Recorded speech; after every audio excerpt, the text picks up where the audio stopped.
Guys, welcome back to my another video. So আজ আমি তোমাদের সাথে এই পিঙ্ক আই মেকআপ লুকটা শেয়ার করব।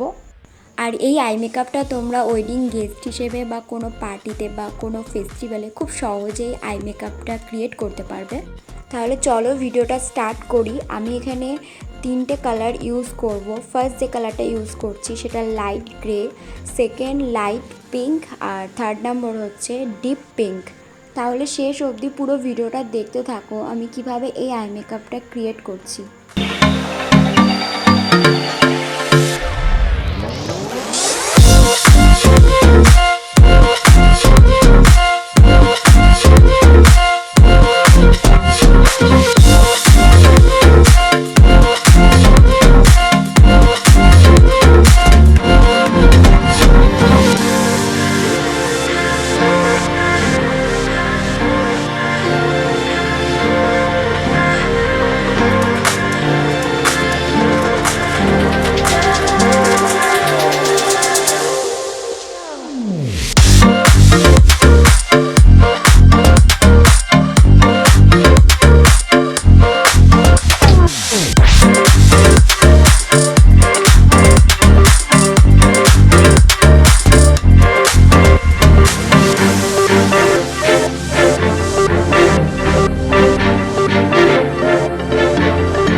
তোমাদের কেমন লাগলো আই মেকআপটা কমেন্ট বক্সে জানিও। আর ভালো লাগলে অবশ্যই লাইক করো, ফ্রেন্ডসদের সাথে শেয়ার করো, আর আমার চ্যানেলটা সাবস্ক্রাইব করে দিও। আবার নেক্সট ভিডিওতে তোমাদের সাথে দেখা হবে। এখনকার মতন বাই বাই।